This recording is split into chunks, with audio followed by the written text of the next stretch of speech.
Como se lo habíamos anunciado en un principio de este espacio informativo, es a Miriam Castillo. Ella es periodista, además coautora de la investigación, ahora ya libro también, y que ha recibido múltiples premios de la estafa maestra, en conjunto también con Nayeli Roldán y Manu Ureste, y que pues un gran equipo también que llevó a cabo esta investigación. Gracias, Miriam, por esos minutos con Mega Noticias. Hola, muy buenas tardes. Muchas gracias a ti. Buenas tardes, muchas gracias. Bueno, todo lo que hemos visto a lo largo de los meses después de que se publicó la estafa maestra, bueno, pues tiene que ver con los políticos. En mi caso, que me encuentro en el estado de Veracruz, bueno, pues por supuesto el más nombrado, el exgobernador Javier Duarte. También se encuentra allí Rosario Robles, incluso ahora que está todo el tema con Petróleos Mexicanos y la controversia que se ha desatado con Emilio Lozoya, en fin. Pero también, que es el tema que estamos revisando ahora, son estas universidades involucradas, que también fueron utilizados básicamente por el gobierno federal para entregarles recursos y ellos a su vez también entregar estos recursos a empresas fachada. Sabemos toda esta investigación que ustedes realizaron por parte de Animal Político y también Mexicanos contra la Corrupción y la Impunidad, pues sobre estos recursos, estos montos y la manera en cómo se operaba. Platícanos un poco para saber este contexto, independientemente, bueno, pues de lo que ya adelanté. Bueno, Mitzi, como bien platicas, en ese momento, durante la publicación de la estafa, lo que logramos nosotros, digamos, hacer un diagrama o poder exhibir, lo que encontramos fue un sistema en el que participaban dependencias públicas que a su vez contrataban a universidades, y estas universidades contrataban a empresas para brindar servicios de muchos tipos, incluso servicios que no tenían que ver necesariamente con el estudio o con la especialización de las universidades. Lo que sucede con este esquema es que se puede desviar dinero debido a que las universidades funcionaban como una especie de filtro para que las dependencias federales pudieran contratar empresas que muchas veces eran empresas fantasmas, eran empresas que no estaban, que no tenían algún tipo de objeto social, o bien que no iban a cumplir con los servicios. ¿Por qué eran importantes o cuál era el papel que desempeñaban las universidades? Existía y todavía existe, de acuerdo con la ley de adquisiciones, una modificación en la ley o una estipulación en la ley, en donde las dependencias y las universidades o cualquier ente de gobierno pueden tener contrataciones de manera directa, no necesitan hacer una licitación, por lo tanto se brincan muchísimos más controles de lo que pudieran tenerse en una adjudicación normal conforme a la ley de adquisiciones de servicios en la ley mexicana. Entonces, digamos, las universidades podían firmar convenios de manera directa sin ningún tipo de licitación, y era mucho más sencillo asignar ciertos recursos a algunos programas o algunas compras en específico. Entonces, después las universidades son las que van firmando los contratos, son las que los van ejecutando. Entonces, de alguna manera es ahí en donde empieza a perderse un poco el dinero y empieza a perderse un poco el control del gasto, digamos. Y algo que nosotros notamos y algo que hasta la fecha es algo que no se ha podido, digamos, incluso solucionar dentro de las universidades, es la poca transparencia que hay en el ejercicio de los recursos. Hasta ahora, por ejemplo, nosotros de la investigación que hicimos en 2017, hace ya 4 años, seguimos sin poder acceder a algunos de los expedientes de gasto y de transparencia que deberían tener las universidades. A pesar de que hemos interpuesto varias solicitudes de transparencia, hasta la fecha no tenemos tan claro y las universidades no operan de manera transparente en el ejercicio de cómo están gastando los recursos. Ante esta falta de transparencia, Miriam, yo te preguntaría, ¿se puede conocer entonces el tamaño de la corrupción dentro de las universidades? Porque si tú me dices que básicamente nada ha cambiado, ¿es posible que también siga esta práctica aplicándose?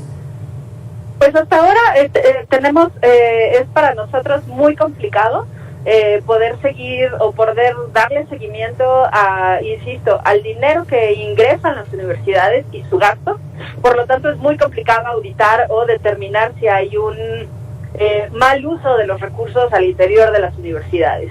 un poco al amparo de la autonomía, y la autonomía financiera es difícil y ha sido muy complicado, al menos desde el ámbito periodístico, poder comprobar si hay o no un buen ejercicio de los recursos.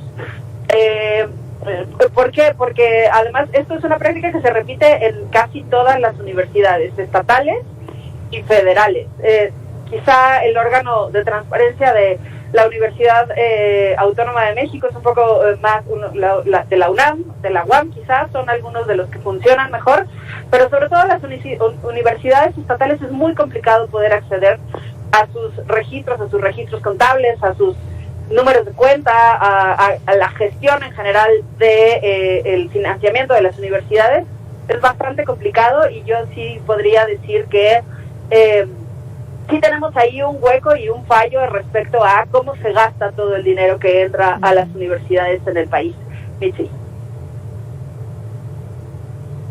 Y que debería de resolverse de algún modo, debería de componerse si es que de verdad quisieran pues de alguna forma limpiar los nombres. Déjame preguntarte esto y voy a enlistar las 8 universidades que son parte de la investigación de la estafa maestra: la Universidad Autónoma del Estado de México, la Universidad Autónoma del Carmen, Universidad Autónoma de Morelos, Universidad Popular de Chontalpa, Universidad Juárez Autónoma Tabasco, Universidad Politécnica del Golfo de México, Instituto Técnico Superior de Comacalco y Universidad Tecnológica de Tabasco. ¿Qué tenían en común? ¿Encontraron algún hilo que uniera todas estas universidades? Pues en algunas sí había un patrón. Por ejemplo, la Universidad del Estado de México y la Universidad de Morelos sí había cierta, podríamos decir, cierto esquema y cierta coincidencia en cuanto a quienes contrataban. Es decir, ahí podríamos hablar que había algunas personas que facilitaban y que podían ayudar en la elaboración de algunos de los convenios. En las otras universidades, la de Comalcalco, la de la Chontalpa, la de Campeche, en general eran universidades que podían servir, sobre todo, o que podían brindar asesorías o algún tipo de servicio que no tuviera que ser necesariamente comprobable, o que los comprobables pudieran ser un poco más abstractos, asesorías en cuanto a tecnologías de la información, algunos de estos recursos que no son tangibles, les llaman incluso así, recursos no tangibles, es decir, que no había una relación entre un número específico de despensas que pudieran contarse y que pudiera llevarse un conteo mucho más claro de lo que se gastaba. Entonces de pronto había algunos servicios y algunos precios que era un poco complicado determinar si estaban inflados o si se habían prestado de manera correcta.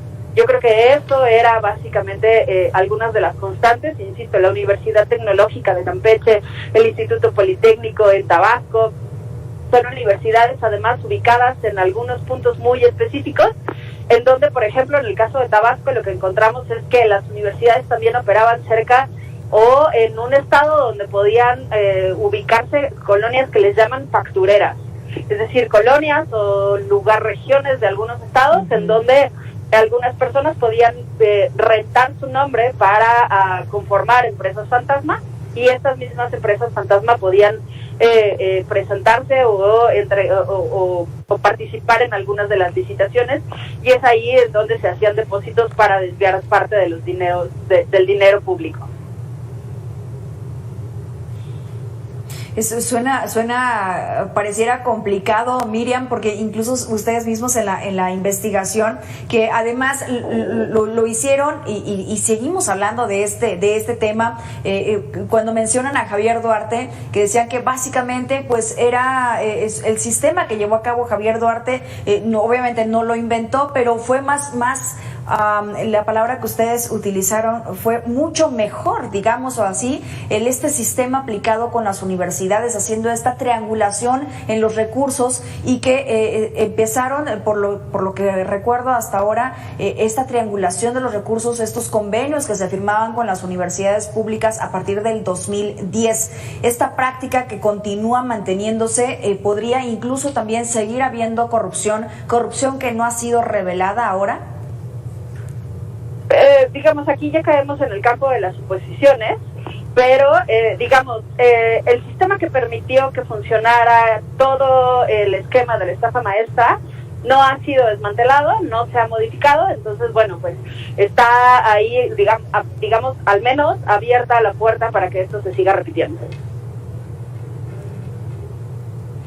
Así es, para que esto se siga repitiendo y siga habiendo malas prácticas. ¿Qué nos enseña esto a lo largo del tiempo, Miriam? Porque, muchos señalamientos y procesos legales, en realidad no los hubo. ¿Qué nos deja esto? Que la corrupción básicamente está enraizada, la impunidad también presente en todos estos casos.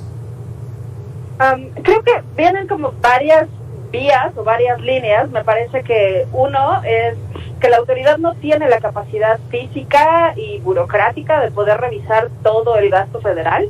Entonces me parece que al menos las universidades deberían de tener ciertos controles y órganos internos que deberían de tener un mejor funcionamiento para poder parar o para poder al menos fiscalizar cómo se gasta el dinero público.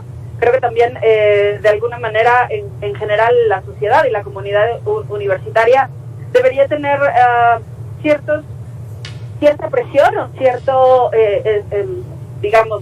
tratar de ser mucho más específico o mucho más claro y demandante en cuanto a la transparencia en las cuentas que tienen en general los alumnos, los universitarios, la comunidad en general.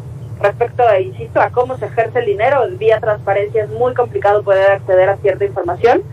Y creo que en términos generales también es importante que se pueda determinar que los controles en las contrataciones siguen siendo vagos, siguen siendo demasiado discrecionales y se apela, digamos, a la buena intención de los funcionarios, de los contratantes y de quienes participan como tal en las empresas, ¿no? Así es, a la opacidad y a la buena voluntad, pues no muchas personas tienen esto, ¿no? Gracias, Miriam, siempre es un placer poder escucharte y poder platicar contigo, y mucho éxito en el taller que estás impartiendo, por cierto, hablando de estos temas. Muchísimas gracias, Mitzi, claro que sí, pues estamos ahí tratando justamente de seguir compartiendo parte de pues los métodos de cómo llegamos a esta investigación, para que también digamos, el método y la manera de investigar de los periodistas en general, pues podamos justo fortalecer esta comunidad y fiscalización constante de las instituciones. Muchísimas gracias por el espacio. Así es parte de nuestro trabajo también. Gracias a ti, Miriam Castillo. Ella es periodista, coautora de La investigación de la estafa maestra, que usted también puede encontrar esto como libro, y otras derivadas también sobre estos casos uno a uno que se fueron presentando a lo largo de este tiempo. Mire, regresando un poco al tema de las universidades,